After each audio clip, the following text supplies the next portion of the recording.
warahmatullahi wabarakatuh. Apa kabar? Selamat pagi Ananda semuanya. Hari ini kalian bersama saya Ustadzah Farida. Kebetulan Ustadzah Farida mengajar mapel di kelas 6, yaitu pelajaran bahasa Indonesia.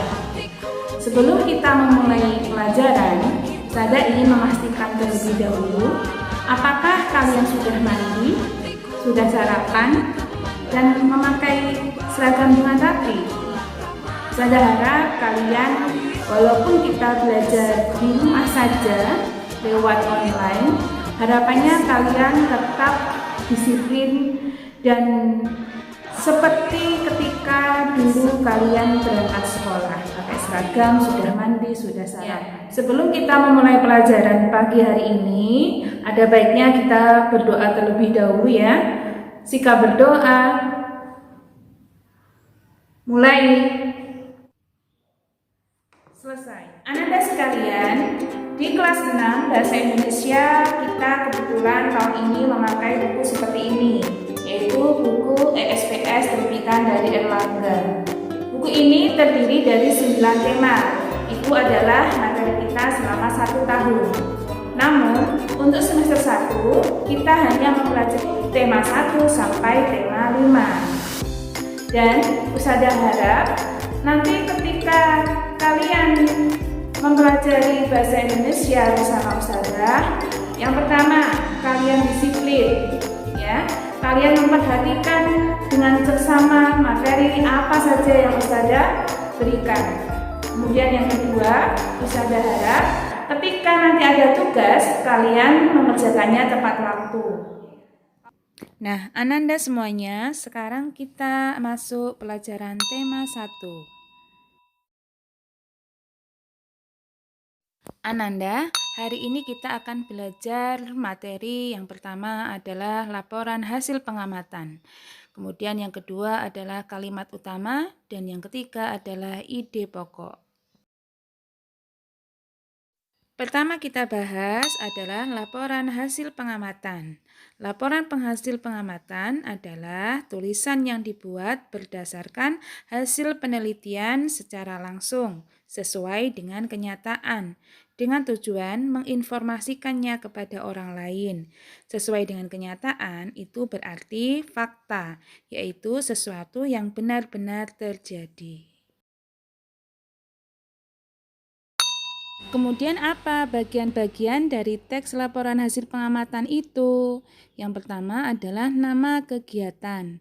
Yang kedua, lokasi, tempat di mana dilaksanakannya pengamatan. Yang ketiga adalah waktu, kapan dilaksanakan pengamatan tersebut. Yang keempat adalah objek, apa yang diamati. Terakhir, yang kelima adalah hasil pengamatan. Hasil pengamatan biasanya disajikan dalam bentuk paragraf, bisa 1 atau 2 paragraf. Kalian masih ingat apa itu paragraf? Paragraf adalah kumpulan beberapa kalimat yang terdapat dalam teks bacaan. Biasanya ditandai dengan kalimat awalnya itu ditulis dengan menjorok ke dalam.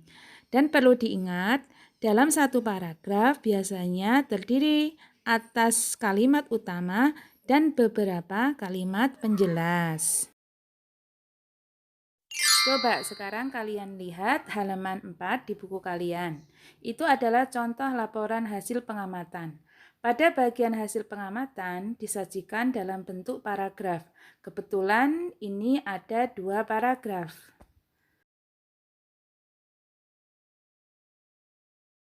Tadi disampaikan bahwa di dalam paragraf itu ada kalimat utama dan beberapa kalimat penjelas. Kalian tahu apa itu kalimat utama?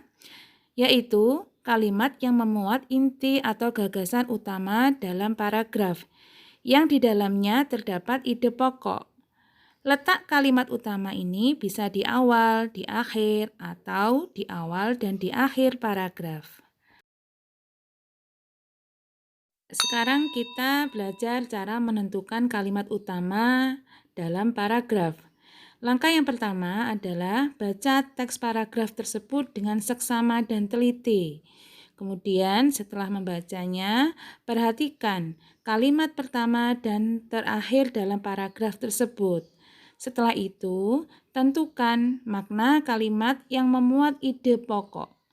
Kalimat yang memuat ide pokok itulah yang dinamakan kalimat utama. Nah, setelah kita tadi belajar kalimat utama, sekarang kita bahas tentang ide pokok. Apa itu ide pokok? Ide pokok itu bisa disebut gagasan utama, gagasan pokok, atau pikiran utama, yaitu suatu paragraf atau ide gagasan yang menjadi pokok pengembangan paragraf. Biasanya ini letaknya di dalam kalimat utama yang menjadi intisari dari kalimat utama. Dan di dalam satu paragraf hanya ada satu ide pokok. Dan cara kita menentukan ide pokok bisa dengan beberapa langkah. Yang pertama adalah mengambil kalimat utama. Yang kedua, dengan mengurangi kata-kata dalam kalimat utama yang tidak penting. Sehingga sajian ide pokok itu lebih ringkas dan singkat daripada kalimat utama. Yang ketiga, bisa dengan membalik kalimat utama atau menyimpulkan kalimat utama. Sedangkan yang keempat adalah menyimpulkan isi paragraf yang nanti pada pertemuan berikutnya kita akan membahasnya.